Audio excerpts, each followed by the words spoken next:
Hey, welcome to Guitar Knobs, the guitars, gear, noise, and nonsense podcast, hosted today by these knobs. Tony Dudzik, Pick Guardian.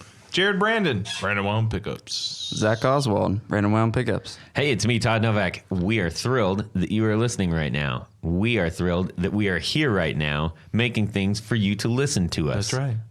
On or with Headphones. But anyways, no, for real. This is great. We love talking about guitars. We're excited to be here. And we've got a fun little show for you tonight. We have we just got back from a guitar show here in the outskirts of Columbus, Ohio, United States, and this is one of our favorite things to do in the whole wide world. So we're going to share our experience, and we have each been given a $1,500 stipend. Virtual $1,500 stipend. Or is it? To pick things out in the show. So we're going to share those with each other and tell each other why we picked them and what not. And just kind of talk about the show in general.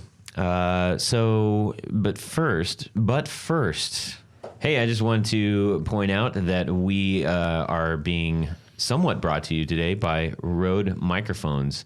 They have been kind enough to supply us with some awesome equipment. We're running right now. We're talking to you via their Procaster. Awesome mic and an awesome company to deal with. We're grateful for their involvement in our show. Thanks, Rode. Check out Rode.com. Yep. I also want to bring up the fact that we are sponsored by Reverb.com, and I want to point you to a super important thing on their website. What is it? The price guide. Oh, yeah. Oh, this is the price guide. Huge thing, man. Yep. This is an area on the site that you can check out, and you can basically put in anything that you are currently looking for, and it will tell you amazing things about that. or selling. Or selling, yeah, whether you're buying or selling. So, like, if you wanted to check out something like, I just typed in the Gibson Sonics. I know, hey, whatever. I think they're cool, whatevs.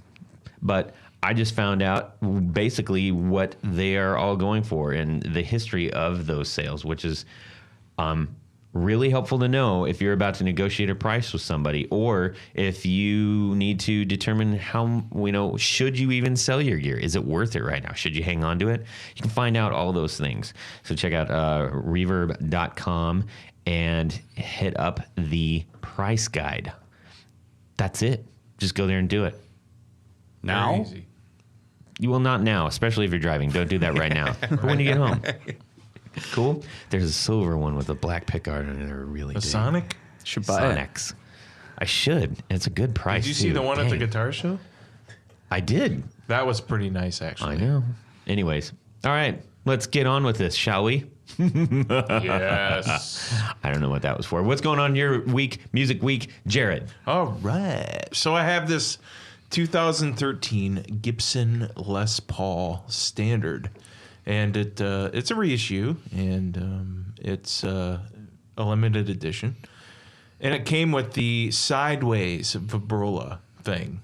I don't know the exact nomenclature, but Yeah, that's what it's called. sideways vibrola. And that Gibson had put on these because the very first Les Pauls in 1961 or late 60, technically, put on these guitars. And they really don't have a good reputation staying in tune at all. They just don't. And the newer ones are better. But if you're like Why me, did you go with an S right before better? I was just trying to figure it out. better? He's being non-committal. I am.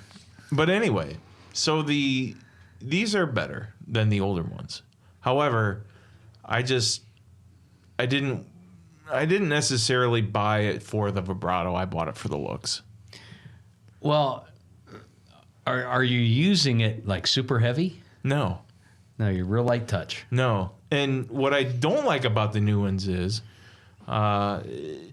there's play in the handle before it actually engages. So it shakes and rattles, and I don't like that. So what I did was I bypassed it. although it's still on the guitar, I took the springs out and I got a couple of nuts and I stabilized the bridge that holds the string so it doesn't move. And it stays in tune now. A lot better than it did before. That's cool. So, yeah. Because even if you didn't touch the sideways for bullet, it would still go out of tune. Sure. One bend of the string and it's out of tune. So it was kind of a pain. And a lot of people that's played these, they know exactly what I'm talking about and they feel the pain. But I went ahead and I bypassed that spring system and just tightened it all up. I believe Billy Gibbons did the same thing. He just has this thing. In fact, he took the cover off, and he thinks it looks cool without the cover. Because of the springs, or I don't know. But that's what I did, and it was successful, and I'm happy. Good. ultimately that's what matters. Yes, Right. it is what matters. Zach. So I had a Hey, everybody. Zach is here.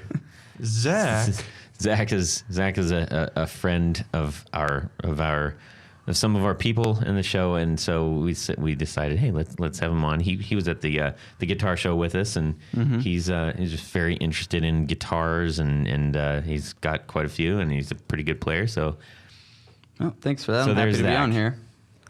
So I had a friend of mine come down from New York, and he brought some cool guitars with him, and I got the pleasure of working on them. And there was these two guitars in particular from a brand called Mako. Now, these are like Japanese lawsuit type copies. It was a copies. Gibson copies, yeah. It was a Les Paul and a 335. And I was completely blown away at how nice they were. Like the Les Paul, just to give you a rundown of some of the specs, it had a nitro finish, set neck, had a Brazilian rosewood fretboard on it. That was the biggest shocker for me. Long neck tenon, great guitar. And he paid $250 for it. Wow. And we changed out the pickups and put some nicer wiring in it. And man, it's a Gibson killer. It was a nicer guitar than my newer Gibson Les Paul traditional. I was shocked. how old is this thing? It's from the 70s, late 70s, early 80s, I think. it's hard to date. Is that right those. about when the Ibanez ones were Yeah. out? Yeah, it could, and they could very well be from the same factory, or Yeah. I wonder if there wasn't a coup where everybody all got together and said, look, let's all do this. They can't get all of us. It's sort of that, like, they can't kill all of us. Right. Yeah, but they could get me. oh yeah. Did they have the Gibson open book headstock? It was close, not quite. It Yeah. wasn't like the total copy, but yeah, it was pretty close. The shape of the body was identical, though. Very interesting. What color was it? It was like it looked like Slash's Appetite for Destruction guitar, sort of a dirty lemon burst. Yeah, great guitar. That's cool.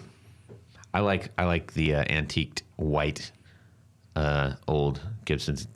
Jared, someday Jared's going to talk about the one that he just got. Goodness sakes. Oh my Lord, that's beautiful. But anyways, that's another show. Wow. Oh yeah. Didn't Tony. hear about that. Never heard about it. Oh man, he opened that thing. I just about fell over. Tony. So, in preparation for the guitar show that we just had, I was digging through some of my guitars and things, and it's always kind of interesting when you haven't picked up a guitar and played one for a while. Which I find odd because you've got them all over your shop. I mean, you used to have them. I don't know, whatever. There's a few there. Yeah, And there's a They're few, all there's a beat- few more at They're all home. beaters, though, right? Yeah, so a lot of them are. Yeah, those are the junks, more or less. But there were a couple that I was actually considering selling at the show, and I pulled them out of the case and checked them out, restrung them, and I said, you know what, I'm not going to sell those right now. And then there were a couple of others that I said, I can let that one go. And actually we can talk a little bit more about the show, but my goal for the show this time was to make enough money to buy off that Guild X175 we talked about a week or two ago, and I was successful, so I was happy about that. Right on. So it's like trade one in, bring one home. There you go. Good for you. How about you, Todd? Oh, who, me? Yes, you. Well, Man. Now you sound like me. Well, I've had actually.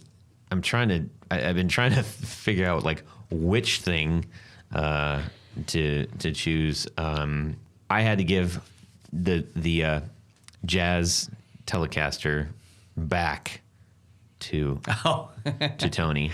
Yeah, so I made You sure didn't that have I to. played the crap out of that before I gave it back to him. Before I build my own. Oh, that's what that gunk was. Yeah, and it was just weird because it had been hanging in my music room for about a month or so, I guess. That long, I guess. Yeah. And then walking around the show, I see Tony has it up for sale, and I'm just like, it was weird because I'm like, but that's mine. Well, I may end up buying that thing for me, man, because that is a great guitar. it's a great deal. And I had it priced right. You had it priced redunculous. That was that was arguably people didn't know that was a sleeper deal of the show, like, in my opinion. Having played that guitar, I guarantee you that guitar played better than almost anything at the show. What exactly was it? So, Tony. Well, it's a Telemaster, or some people call them Jazzcasters. It's basically a Jazzmaster body with Tele neck. Oh, I saw that. Yeah. Yeah. Yeah, they're cool. Yeah, and this was one that I built. I've made a couple of them, but this one, it's a mahogany body, so it's got ribbon striping on the mahogany, and it's really kind pretty. of done in a cherry color. And I mean, just fair warning: if I ever do buy it, I will destroy what it looks like right now. But hey, once cash is exchanged, you can do with it what you can want. Burn it if you want. Anyway, so that's what I did, and I had fun doing it, and I got to rip out some tunes on it. So Cool. I appreciate you loaning me that. No, not a problem at all. So guys, we spent a lovely Sunday, almost the entire day, at one of our favorite places to go and do guitar stuff. Well, it's close to home, so that's why it's favorite. It is close, though. The venue has, has its ups and downs. Yes. And so if we ran into you, which we got to run into quite a few people who are listeners of the show, it was great meeting you guys. Oh yeah, it was there really was. cool. I stopped counting, but there were a ton of people that popped over. At least were at my table. Said, we listened to you. And so it's like cool. It's really neat meeting somebody that listens and they can relate their stories and you have a chat. It's really great. Yeah. So never hesitate to drop us a line at any time if you just want to share one of your own personal stories, or jump on the Facebook group and do that. We always answer love to back talk to too you. if you have any questions. So anyways, when we went to said show, Jared had a table, Tony had a table, Zach hung out at Jared's table in his little backpack. Jared carries Zach in a backpack. I did. What was it? Was it Thunderdome that had the? Yeah. And then Bring I had out a the little bit of gimp. a spot at the old table there, but we were able to walk around. And our good friend Mike Trombley, who was at the show, Red House, was selling of Red House pedals. He had a little table set up, and we reference him because he's been on the show many times. We consider him part of the show, but he's been so busy getting his master's in electrical engineering. I believe that's what it was called. He'll be back. And he did, and he'll be back. And he's got a lot going on with Red House pedals. They're blowing up, and he's making some incredible pedals. But all that said, we each decided let's each have $1,500 to walk around the show and theoretically spend that $1,500. Yep. Someday we may have that. Chump change. Chump change. That's way more chump change than I ever have. So if I walked into a show and I had $1,500 in my pocket, I don't know what I'd do. I wouldn't have any left when I left the building. Sure wouldn't have any left. I might actually buy the very first thing I see because I would be so excited that I had money. So anyways, we walked around and we're going to share what we theoretically got. Gentlemen. Well, I'll share first. Go ahead, Jared. I had to decide between two things. There was a Honer that was sitting on the stage. I believe it's pronounced Honer. Oh, good thing you told me. And it was a semi-hollow. I think it was a hollow body, like a jazz box, but it wasn't the full. I couldn't find a model number, and I didn't ask about it. I just kind of looked at it. And I couldn't even find a price, to be honest Sounds with you. like you gave this a lot of thought. I didn't, but what I remembered about it the most is that the gold pickup covers were roached out. I mean, they were green and oxidized. They were beautiful. I was like, man, this guitar looks really good. And I forgot what model. It's a copy of a Gibson jazz guitar, but I don't know what model that was. Yeah, I think they only made one or two. So. Well, it was one of the two, and it was beautiful, actually. It was a cool guitar. I went and looked at it as well. It was almost like a just a little bit bigger Probably than know a a Les little Paul. bit more about this. Why don't you tell me? He knows more than what we think he does. Trust me. I think that we're not thinking he doesn't know those things. He I think surprises maybe me all the you. time. I'm like, how do you know this stuff, Zach? He's like, I don't know. Oh man, it was a little bit Because bigger I'm than a a Les Paul. man, Jared. It was a little bit bigger than a Les Paul. But It was, but it was a real, like a 4-inch. It was deep. Yeah, it was like a hollow full body. hollow body. Yeah, But in a Les Paul body size? yeah. It was. That's weird. It was a little bigger, but not much. It was really cool. It was. I wish I would have asked more about it because for realsies. So like an ES Smaller. 175 or Like ES 350, I think, ES or something of that nature. Huh. It had a couple of roached out looking gold humbuckers on it. I thought it looked great. But I went for it was a year 2000 Gibson Les Paul Classic. And it's black. It has 2 humbuckers. It's very, very light in that year. It had a 60s profile neck, although this one was a little thicker. And it was in pretty good shape. And I love light Les Pauls. But that's what I chose. I mean, you can't go wrong with a light guitar, in my opinion. How much was it? It was $1,300. Is this the black one that you guys are all going on and on and Yeah, on yeah. about? It's the one I tried to trade my telly for. Jeez. To be honest, I actually went and looked at it like, hey, I think I might be interested in this. There's another gentleman filling out this paperwork to buy the guitar that apparently he had already made a deal with this guy. And I said, let me see this guitar. And I'm looking it over. I'm like, $900. And he's like, no, give me the guitar back. I'm putting it in the case. I said, well, I don't know, 11 or 12. And he says, I tell you what, $1,200 and a set of your pickups. And then the guy writing out the sales form is like, hey, man, we just made a deal. I'm like, oh, yeah, that's right. Okay, well, never mind. It's your guitar. And I walked away. But I wouldn't have done that to that gentleman. Obviously, they already had a deal. But great looking guitar, very light. It was everything I love in a guitar. So that's what I'm. And I have a couple $100 left over. There was a gentleman carrying around an effects pedal called a Mutec. Yep. Mutron. Thank you, Mutron. And it was kind of like this auto like talk box sounding thing. It's a And modulator. it had It's a modulation. modulator with an envelope and all that Yeah, kind of thing. envelope filter modulator. That thing It's- was unbelievably awesome. And Andy Harrison was checking it out and because he was thinking about buying it or whatnot. Mm-hmm. And there was one channel where it didn't work. So Andy's like, yeah, that doesn't work. So, meh. But I'd love to have one of those things. Just because of the way it looks. Mm-hmm. It is a very interesting looking pedal. Yeah, I would go Todd on it and get it just because of the way it looks. And the thing is Is that a awesome. thing I do or something? No, I don't know. No. It's just a really cool looking pedal, man. I started geeking out over this thing. The looks and sound, everything about it was really. I'm looking at them, and I'm probably going to get the itch to probably buy one, and they're like $700.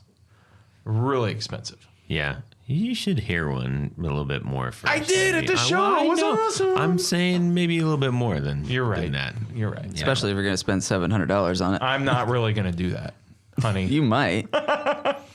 Honey, if you're listening, no, I'm not going to. Is that it? Yeah, that's about it. All right.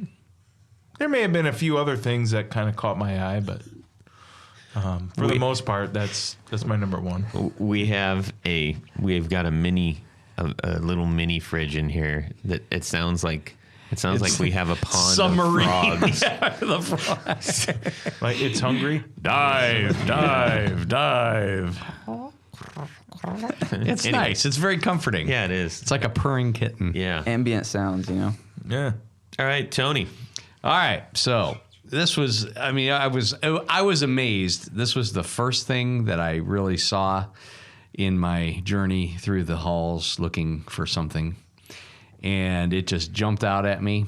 And the guy had been asking $1,700. He marked it down to $1,500. Ooh. So it was just like, boom, that's it. Really? So what it is a early. I'm guessing these were. When did these come out? Probably in early 2000s or 2003, 2004. Larrivee, solid body, basically a single cutaway. Their take on a Les Paul, and I mean it was beautiful. It's a beautiful flame top. Very subtle body shape. It's very subtle. It's definitely not a Les Paul, but it's got some familiarity to a Les Paul. But just a beautiful instrument. This was an earlier one.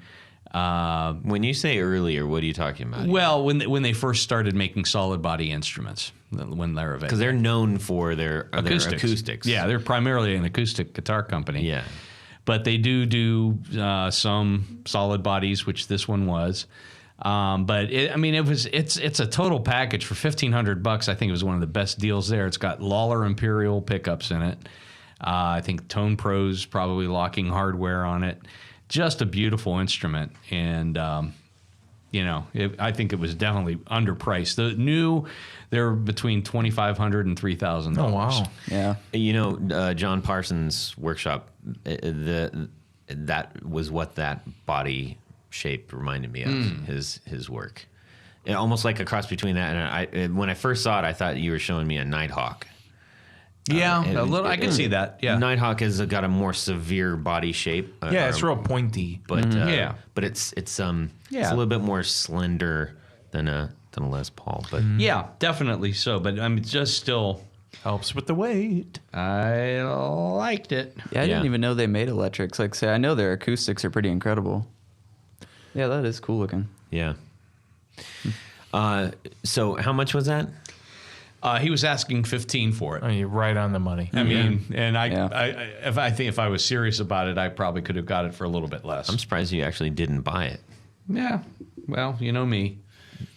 I had to make money to get my To get guild. your money. Yeah, no, I That's get right. it. Guild comes first. Yeah, Dudley. The Dudley guitar. right. What do you got there, bud? Well, mine was really easy. It was the first thing that I saw when I was walking around before the show even opened. Copycat. Yeah, exactly.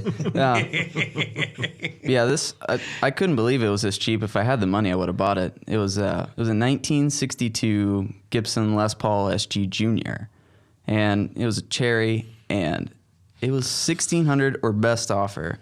So you probably could have got it for $15. I mean, it was a little rough, but man, those are such cool guitars. They're light as a feather. Sounds Yeah. it's like something's wrong with that for that amount of money. It was rough, but it didn't have a headstock repair that I saw or anything like that, or because usually those guitars have like a heel repair or something. Yeah, they either break at the headstock or Yeah. the body joint. Yeah, the electronics may have been changed. Or, I don't think so. I looked at it and Really? it looked pretty original to me. It was missing the. It had a short vibrola on it, and it was missing that because you could see the 3 holes where it was. But okay. really cool guitars. I love those things. I have a 61, and it's just incredible. Yeah, that's a nice one. How much was it? And that was $1,500? It was 16 or best offer, so you could have got it for 15, I'm sure. Yeah. Easily. Yeah, easily. Interesting. Todd? Well, I was going with this guitar that I every time I see one of these at a show, I think this similar guitar was my pick from last time. What are you guys laughing at? What, are you going to buy 3 Sonixes? No, That one was pretty cool. The last pick I did do, I picked this K that kind of looked like the guitar that I saw this time, which was a Gibson ES-135, black. Okay. Looked way cool. I think it was on 96 actually, but it's dual P90s. Mm-hmm. It's a hollow body that just looks punk. Like I could see Billy Duffy playing that very easily and killing it. So I imagined that I could see myself playing that because we're the same. Yes. Yeah. Anyways, but I said no. I'm not gonna. That was the first thing that caught my eye, and I'm not gonna be like you clowns and just cut it off there. So I kept searching and picking and looking and everything, and then I picked up there was a white on white Nash Telecaster, and I really like the Nash Telecasters, and I picked it up, and the neck on that thing. I mean, Nashes are kind of known for. That super light relic, beautiful neck, and it was lovely. I was trying to figure out a way to actually buy that, and he only wanted $1,300 for that. That's pretty good for a Nash. It was a killer price. I mean, it didn't last long. It was gone. Like I think maybe my second or third kind of walk around. But it was down on the floor where everybody isn't looking, mm-hmm. and it was cool because it was like just sort of an old dusty cream color with a white guard, and man, just beautiful. Loved it. Really liked that guitar. So that was $1,300. So I had money left over, and I theoretically moseyed on over to this other table where I picked up something that I have almost bought, I don't know, 10 or 20 times at least. But there was a full tone OCD. Mm-hmm. I've just never, I don't know why I've never pulled the trigger on it. I've always wanted one. But I guess because I see them so often and they're always around the same price, about $85. Like hell or high water, it's like that's $85. And I thought, maybe there's another one around, for cheaper. And, it was gone when I got back. I mean, it's just a great pedal, and it'll always sell. At some point, I'm gonna get one. And I still had money left over from that. So there was a really nice. Since I got the Nash, I needed something to take it home, and that this particular Nash didn't come with a case. Oh. But I did see a very nice gray tweed. Hard shell case that was probably wouldn't fit. What? That's probably a Mustang case or something. No, like that. it wasn't a Mustang case next to me. It wasn't. It wasn't a what do you call it? G&G? No. I don't know whose brand it was, but it was a case. It was like a Strat Telly. Yeah. So it doesn't matter if it didn't fit perfectly. This is hypothetical, and I liked it. I could have put my OCD pedal in it. Yes. Carried it around like that. But there was a Mustang case on the table right next to us, and it looked very similar to that. But this was the more pronounced, like the black and gray herringbone with black leather caps. Mm-hmm. It was cool. It was really nice. Anyways, so that was marked at $90. So I still had a couple bucks left over, and I got myself some SIT strings, which I actually ended up buying. That's terrible. Yeah. You left out the done. I done bottom. Yeah. Stay in tune. Yeah. I love those strings. I always get those strings at the show. Great strings. So it was really fun. So those are the things that we ultimately had to pull the proverbial trigger on. And I'm just curious, like, I want to know some of the other things that really caught your guys' eye when we were there, because there was a lot of really neat stuff, but there was also some things I think we probably have some issues with. I know I do, but Jared? One thing that caught my eye, and I started looking at it from the bottom of the guitar. So there was a really cool looking Sunburst bass 6. And, had the nice thick wound, flat wound strings and everything. And it looks so awesome. So it did catch my eye, and I started looking at it from the bottom. And up. We got through that. And I finally already. got to the right. So I finally got to the headstock, and it said Squire on it. And I'm like, this thing looks really cool and really great and high quality to be a Squire.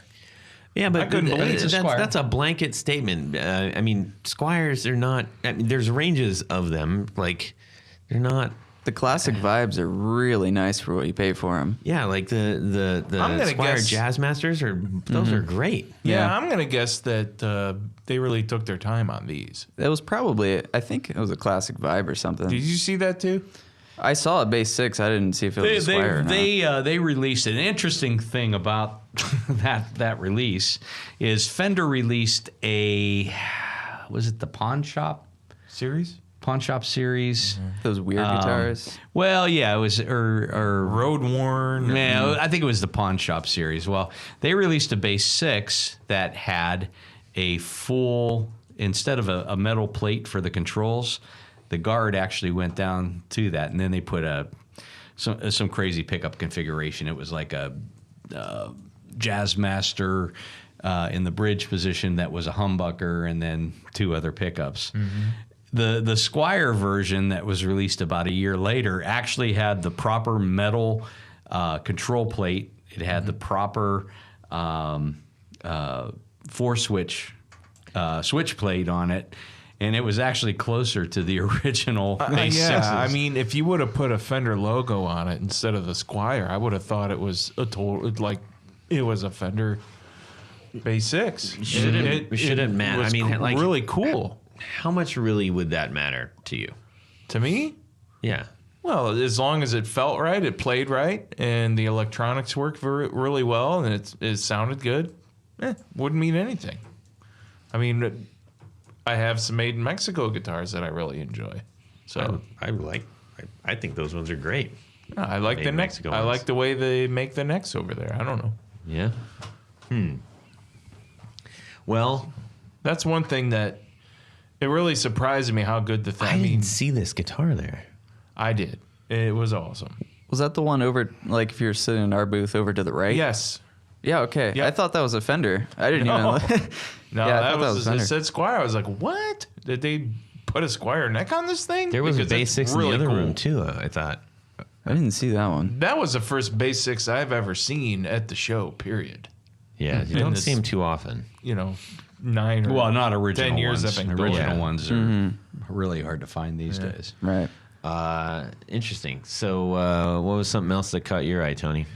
Gosh, interestingly, sometimes the Columbus show gets the reputation for being kind of the dumping grounds for a lot of the lesser expensive things. But there were actually some pretty nice guitars. The guys from Cream City were across the aisle from us, and they brought along some interesting. They bought a lot of guitars there. Yeah, they're out of Madison. Yeah, but they brought along some really nice guitars that they were. I don't know if they sold them. I think they just try to buy stuff up that's in the market. But as I walked around, there were just some really cool, different guitars than from dealers that brought out different things. I guess is what my point is. As opposed to sometimes, you can go to the shows and, that dealer's going to have, exactly what they're going to have. Yeah. Same inventory every time. I'm trying to think if there was anything else that really caught my eye. I mean, there was a lot of cool stuff. There was a blue guitar there that lit up. Oh, is that at the Lay's stand? Yeah. They did kind of the Rickenbacker light show kind of thing. Right. And they yeah. had the blue pickup, the blue clear pickups.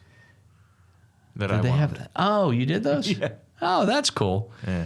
Yeah, That they seemed. Yeah, there were a couple on the stage. They were in our room up on the stage. They were up on the stage. They had some pretty. Were those the recap juniors that he had out? That there were like 3 Les Pauls. Oh, the conversions. Conversions. Conversions. Yeah, he's really good at those. But when you were talking about that blue guitar catching your eye, Yeah, that one thing lights up. How can you not see it? Yeah. But Yeah. they do pretty good stuff. But the Telly Paisley, did you see that one? I missed It's kind that of like one. a white, more of a Oh, white okay. paisley with the multicolors. Yeah, I did see that. Yeah, that was. Yeah, I think the one with the lights caught my eye more than that. Right. But yeah. How about you, Todd? Did you see anything fun? There was quite a few things that I was seeing that I would have really liked. Towards the end of the show, though, so I had my '96 Explorer that I had up for sale. Oh yeah, did you end up selling it? I had so many hits on that; it was stupid. The cool thing was it was mostly from dealers, Right. which it tells me if that many dealers were trying to buy that guitar from me. Granted, I understand they're trying to buy it at a lower price so they can sell it. That made me feel good about my, the item that I have. In fact, one of the guys there who's a staple, Rick, his name escapes me, but he was, I was walking out the door and he's like, come on, let's make a deal. And that was cool because it was like, look, that guy always has like pretty much the choice guitars, like out of the whole show almost every time. And he's chasing me out the door to get this thing. Yeah. Then I was like, oh, I should keep this for a while. Yeah, I mean, I remember when you texted Tony and I, the way you acquired this thing, you're like, hey, should I pull the trigger on this thing? And I'm like, yes, right now. Just call the guy and make the deal now. Get this guitar. Yeah. Because, guys want that guitar because of the way they've aged over the years. Yeah, it's a cream Explorer. It's aged really nice. Yeah. Chasing Vintage Guitars was like, he was like yelling at me before he even knew the whole story. He was like yelling at me because I took it to the show to sell. And he's like, you never see one that's like that's that nicotine white, man. You don't get rid of that. If he wants to see another one, have him give me a call. Yeah. We've got like twins. Yeah, we've got a couple twinsies guitars. Yeah. But anyway, so as I was leaving, he was like, come here, let's make a trade. Check out what I have. And there was one there that like I had my eye on like the minute I walked in there, and it was a Telecaster that was bound. So it was a bound telly. Right. With gold spark. The whole body was gold sparkle. Nice. Jared would like that. Awesome. Yes. Right? And in white, I think it had a white pickguard. Yeah, I'm pretty sure it had a white pickguard. And it was gorgeous. And the cool thing was that the actual finish on it, the nitro was it was cracked and smashed, and it had all the good wear The on wear it. and the check marks and all. Yeah, the checking on it was great. Although you couldn't really tell so much because it's just it's like gold flake, awesomeness. Right. And I said, oh yeah. So how much is this one? Maybe we can do. And he's like, yeah, that one's $3,000. Dang it. Yeah. I'll trade you even. Yeah. Is that real gold in there? I also saw a 52, an all original 52 Telly with original Blackguard. case. Yeah. Mm-hmm. $25K. Yeah. That's And I a was solid and deal. it was sitting on a table by itself, unmanned, and I'm like, this is like all somebody needs to do is come walking around here and turn and have their backpack hit this thing, and it goes flying off the. It just seemed really weird. Like the officer there was looking around, Keeping an eye on it, yeah. Yeah. well, no. There wasn't an officer sitting there looking at that No, guitar. there was an officer, and he was in charge of the. But I'm just trying to say I know a what you couple mean. big guys like you and Tony are walking down the aisle, and one of you turns and hits your backpack, and that thing goes flying. You know what I'm saying? I think he's saying we're clumsy. The narrow aisles. That's all. That was a really cool thing that I saw. I was digging that. I think that actually sold as well because midway through the show kidding they me, took for that real? off the table. Yeah, either they took it down or it sold because I didn't see it. Wow. Yeah, because I was looking for it at Well, the if end it of the was show. legit, that was a hell of a price. Yeah, I mean it had your wear, but what blackguard doesn't? Oh, I mean, that neck was really worn. I Yeah. got pictures of it. I can show They you wrote guys. a book called The Blackguard. That's a great book. I haven't. And you can order the serial number and match it with the actual Blackguard that you own. It's pretty interesting. That's how famous those Blackguards really are. Help me to understand that real quick. Okay, say you have an original Blackguard, an original Tele 52, and there's a So serial we're number. saying Blackguard. Let's There's a explain this serial real quick. number on the bridge. That's Okay, where they are. Hold on. Before you even get into that, when you're talking about Blackguard, let's explain what That's exactly a butterscotch finish with a black Bakelite guard. single ply. Single right? ply, yep. Single ply Blackguard. 5-hole. Telecasters and broadcasters and no casters and that kind of thing. Yeah, basically anything that would be kind of like that. Now, you brought up a great point. Telecaster, broadcaster, no caster. Just for the audience's edification, which means learning. Let's just touch on that really quick because those are terms that can often get kind of slung around without understanding of it. So Sorry about that. Okay. let's go to the resident expert, Yes. Zach. No. No, I'm just kidding. He knows though, don't you, Zach? He Yeah, probably no. does. Yeah, He I'm sure can he correct does. me if I'm wrong, Yes, but we'll I'm give not. we shall turn our attention So. to the throne. May I have my laser pointer, please? Yes, enlighten us. So, Leo Fender, his first real model was an Esquire, meaning it did not have a neck pickup. When he released a 2 pickup model, which would have been in 50, 51, I guess, he came up with the name Broadcaster. And, thinking, because he was actually his radio and TV shop, that kind of tied in. What he didn't realize at the time is that Gretsch had already trademarked the name Broadcaster with a K, but they decided to put a cease and desist his way. And in the meantime, he had all these decals printed up with Broadcaster on them. They finally settled on the word Telecaster after a while, but he wanted to use up all the decals, so all they did was clip off the word Broadcaster, and those became the No-Caster, so it just says Fender. And then after he used up all those decals, then it went into, they all said Telecaster. Right. So Broadcaster, No-Caster, Telecaster. That was Leo's personality. He used up anything and everything he could, and he was very resourceful. Yes, he apparently was a fan of peanuts, and there were empty peanut cans all over the place to hold nuts and bolts and everything else. He would write his name on his styrofoam coffee cup and would use the same cup for a long time. I mean, that's the way he was. You laugh. Did they have But it's did they true. have styrofoam back then? I don't know, but he did. His coffee cup. We'll just call it his coffee cup. His disposable cup. You laugh, but everybody knows Fender. That's a true story. I'm not. No, he I'm not was laughing at that. notorious for being thrifty. thrifty. Yes. Well, That's a good word for it. I rebuilt a lap steel pickup back when it was Leo and George Fullerton. the other guy or whatever. George Fullerton. Yeah.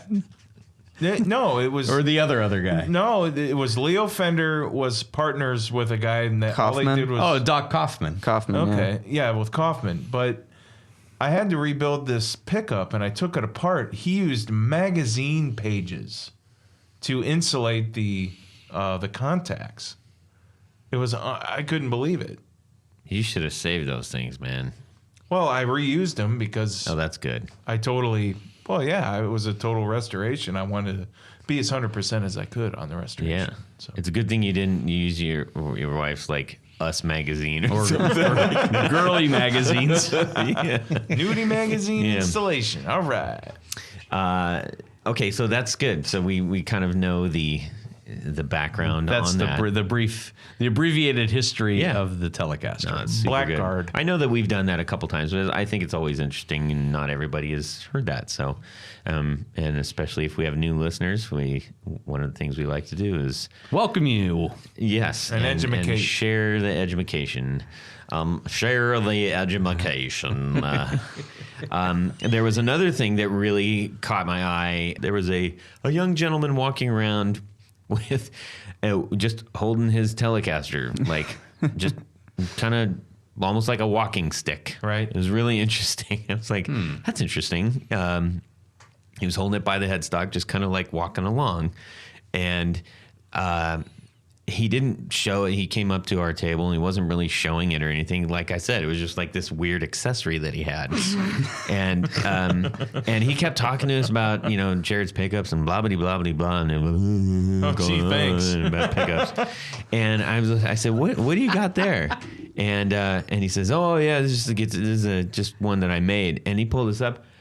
Legit, that was one of the coolest tellies I have seen in a long time.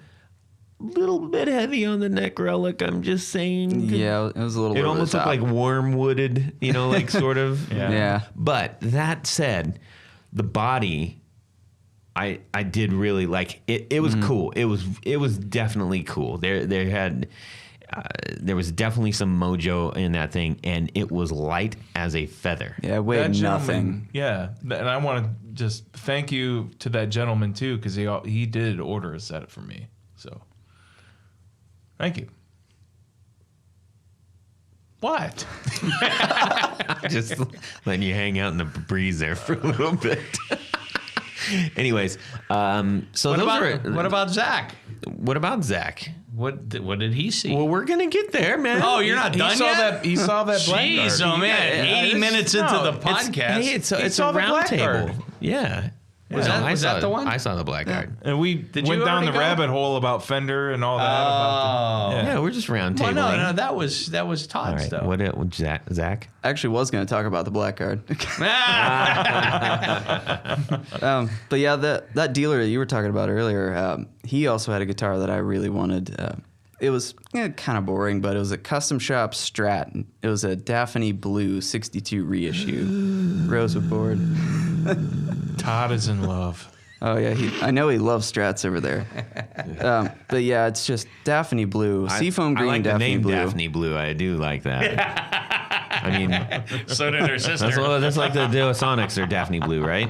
Yeah, Duosonics and Mustangs were Daphne Blue a lot of the time, but I'm a sucker for Fender custom colors, and especially with a rosewood board. It was just a gorgeous guitar. Had a bird's eye maple neck, and they wanted too much money for it, but Played it was like cool. garbage, but I mean, Yeah, probably did.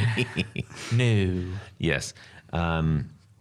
I think this is an appropriate time to call attention to my daughter bought me a lovely sign not too long ago. She went to I think like a fair or something like that. And Oh, was that the World's Best Dad? yeah, it was my trophy for World's Best Dad, and it's this little. It's like a fake old timey tin sales sign, Like a and dealer it's sign. Fender, yes. Yeah. But it's Fender, and it says Stratocaster. on it. Perfect. And you know what? I didn't even tell her. I just said, "Thank you, sweetheart." That's so nice. Yeah. You are the She world's doesn't best even dad, know. aren't you? So that's getting hung up in our little studio here. But since you were finished, I have one other thing. One of the earlier, way early in the show, not tonight, but earlier in the history of our show, I was on this bender about melody makers. there was a double cutaway that had a vibrola on it. Was that the SG Melody Maker?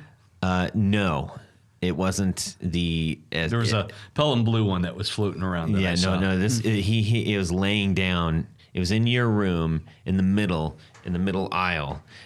He also had an actual Klon pedal that was there for maybe 5 minutes. Yeah, it was gone. But yeah, he had a double cutaway with the vibrola on it, and that was just. There was It's another still one cool, of those. man. I still like them. I probably won't ever buy one because they feel small. I dig the way they look. I think they're cool. Where was the other one? The other one was from, again, that same dealer. He had a 65, again, with a vibrola, and it was all checked out. It was a really cool looking guitar. Yeah. It was a deal, too. He had it at like $1,100, all original. Yeah. Yep. Them's that. That's them. Wow. So what are some things that maybe we kind of weren't really digging? Oh, I know. I got one. We're the crap are the pedals. For Pete's sakes. Thank God. No. No, there were a couple of tables that had nothing but. Yeah, but here's the thing. It feels like some of these dudes are dragging out pedals that, first of all, they're all sort of like, they should be in like the $10 box. You know, you walk in and you go, $10 box of pedals, you know? Right. It's like some of these are just kind of junk pedals. And hey, there's magic to be found in all those things. But I don't want an entire table full of those that are priced like really good ones. There's so many pedal builders. There's a load of pedal builders here in Ohio, right? Where are you guys? Mike is out here. He was the only guy who actually And makes Grindstone. pedals. Grindstone was there, too. Grindstone They were was They next were to right us. next to us. Yeah, I know. Jeez, oh man. They've got a fuzz coming out too pretty soon. Yeah. Yes. I don't know if you're supposed to say that, but that's okay. It was there at the show. I know. So it's cat's out of the bag. I'm just trying to hype it. Go with me on this. Okay. So yeah, we had Grindstone. Now, the only reason I didn't actually bring them out is because they were right next to us, and I took them for granted. I'm sorry. Sorry, Grindstone. We're going to have you guys on once you release the fuzz pedal. But that said, even if you're not a builder or something, it's like it's such a turnover in that market. It's like buying and selling and collecting those things is like I agree. we need them out there at the show and not. Well, it's called a guitar show. Yeah, but not junk drawer. I don't need a table of only junk drawer. Or if I go to a table and I'm like, hey, look at all these guitars, and they got like, 3 or 4 pedals that, they just had laying around. Although I did sell 4 of my own just laying around pedals, but that doesn't matter. It's not what I'm Guilty as charged. I went to the Dallas show a few years ago, maybe 3 years back, and I saw probably the largest pedal display I'd ever seen in my life. And there were pedals anywhere from, $30, $40 to, hundreds and hundreds of dollars. And there was a 4-sided display and racks, and it was like going into an LP store and just spending all day flipping LPs, and that's how many pedals there were. I couldn't believe it, and I don't know. I could have spent 3 hours just looking at this one little booth full of pedals. I'm just asking for a third of that at the next show. I know Somebody what you mean. needs to Only step a up. third. Hey, yeah. I'm just saying. Get out there. I wish you would have. We all want to buy them. So bring them. Yeah. That's all I'm saying. That's all I'm saying. Easy to load in and out. Right. Yep. Easy to trade too. I've traded a lot of pedals at those shows. Todd wants more pedals. Make a pedal show. Yeah, just where it's all pedals. They're out there. They're creeping up. Okay. Any last words, gentlemen? I mean, I thought the show actually was pretty good. I mean, Considering how stinking cold it was. Yeah, the weather was not good. But the winter show is usually better than the summer show in terms of attendance and whatever. And there were a lot of people out. I don't know if it was cabin fever or whatever. It was cool seeing how many young kids were there. Yes. Like really, really. And I'm Yeah. not talking about like, 20 years old. I'm talking about like, 10, 12, 10 to 13. It was young cool. kids. Yeah. So it was, that's always encouraging whenever you're involved with shows like this. Mm-hmm. You want them to be successful so that you have some sort of venue to do things. Mm-hmm. But Yeah. Cool. It was a really great show, and as a dealer, or vendor, or whatever you want to call us, I really like going and seeing people that I haven't seen in a long time that you see every show. That aspect is great too. So It's cool to go there and see stuff that you wouldn't normally see. Like you don't see a black guard telly day to day. It's cool to go check out some of that stuff in person. Oh yeah. Or you don't often see a 61 or 62 double cutaway melody makers just hanging out on the table. So, we're able to see friends. Like we saw our one of our early guests, Lowdown. Tim from Lowdown Bass. yeah. And we had Tom's flipping guitars right behind us. Yep. He's always good to have a chat with and always there and say hello and everything. So a lot of dudes out, and it was great. So get to your local guitar shows. That's what we're trying to say ultimately. Wherever you're at, there's likely a guitar show. Get to it. They're fun. Support the guitar community. Get out there and bring some stinking pedals, will you? Alrighty. Jared. Well, I think it's time for Would You Rather? Wow. You really hung on that one for a while there, didn't wow. Man, I just felt it. you? You feel it in your bones. Wow. All right. What do we got? Well, say you're going to go to a guitar show. You're going to go to a guitar show. You get a choice here. You can have $1,000 in your pocket cash to spend on pedals, or you get $2,000 to spend on a guitar. Or guitars. Or guitars, sure. Which one are you going with? You could only be one or the other. $1,000 for pedals or effects, something down that line, or guitars. Mm-hmm. Or basses. And we're assuming that there's actually going to be a lot of good pedals at this. In this case, show. it's 50-50. Okay. All right. Wow. Zach. Well, yeah, I got to go with the guitars because, like I said, I'm not much of an effects guy, so I'd probably walk out with one or two really nice guitars. Okay. Like what? I don't We know. just did a whole show on like what, man? Tony. Guitars. All right. Can always get pedals. You can always get guitars. You can always get pedals. The amps are getting no love right now. Amps, I think people are realizing that It's a tricky business, man. tube amplifiers are an investment. Yeah. They are, and Investment of Yeah, money. so that's why we're not- and they we're not- require an investment. try playing 100 watt in your basement, man. I know Yeah. you'll just blow your eardrums out. Yeah, why? Anyways, Jared. This may be a surprise, but I'm going to go pedals this time. Especially, What? yes. That is kind of a shocker. Well, yes. Because, quite frankly, I have a lot of guitars that I'm happy with. And I'm kind of getting into this vintage pedal thing, actually. Yeah. That's Not the more, cool ones. not the boutique, but the old vintage stuff. I think that's what I'd love to spend that money on. Every time you say boutique, I imagine you that you look like Colonel Sanders. Boutique. Boutique. I saw boutiques at Nam. Knew that was coming. Well, Boutiques at Nam. I'm definitely going pedals on that one. Really? That's a shocker. I love guitars. Obviously, but I love the idea of going like, okay, I can get like maybe 10 like probably 10 to 15 pedals. Decent pedals. I could get a handful of really great ones, handful of kooky, junky ones, and a handful of ones that I've never seen before and don't have any like major market equity yet, you know? So I don't know. Blah, blah, blah, blah. Or you could get one Klon. Yeah, right. Exactly. So anyways, cool. Well, hey, dudes, this has been a blast. I love as the guitar per shows, usual. man. Tony?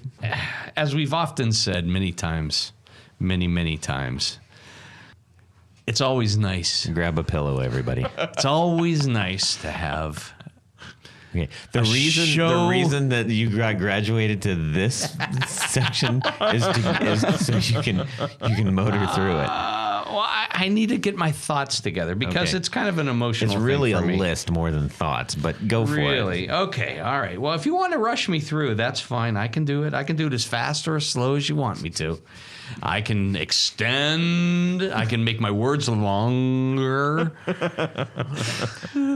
But I guess I what love I'm this show, though. But I guess what I'm getting at is we love doing this show. Absolutely. I think I speak for everyone here. And it's very special when you get a show of support through something like patreon.com/the Guitar Knobs. We're going to have to rewrite your contract. See how he is? He's not very you're nice. being sincere. Okay, go. Do it. I'm trying to be sincere. Okay, so at one of the nicest levels that you can participate at is the executive producers. And we have many to mention here. We would like to thank them for their support of our podcast. See, they get to have their name read. It's read on the thing. Easy for you to say. Gosh dang. So I'm going to go. Boom. Go. Tom Barazin, Martin Cliff, David Wolfson, Matt Brammer, Carlos Mancha, Pete Marshall, Derek Fitzer, Robin Smith, John Daly, Oliver Gonzalez, Sean S., Mason Green, and one of our newest executive producers, Chris Kearney. Thank you. If you would like to become an executive producer, visit us at patreon.com/the Guitar Knobs and see how to do it. Thank you very much, Tony. I would also like to mention that at reverb.com, you will find a marketplace just for musicians all over the world. You can buy, sell, make offers, and negotiate with complete protection. Whether you're selling from home or if music gear is your day job, there are millions of listings online already, and it's free to list yours too. Join the musicians marketplace at reverb.com. Gentlemen, it's been lovely, as usual. Can't wait till the next guitar show. Everybody get out and go to your guitar shows and subscribe! Yeah. Oh, that must have hurt. That must have hurt. I heard that one. I fought in your general direction, you wiper of other people's bottoms. Okay. Tony Dudzik.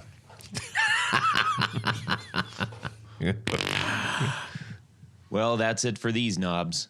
Please visit our Patreon page at patreon.com/the Guitar Knobs. Visit our website at theguitarknobs.com for all of our past episodes, 4 on the Floor blog, and other good stuff. You can connect with us on social too at our Facebook page and share your gear and stories on our Facebook group. Also, be sure to check out our Instagram at Guitar Knobs.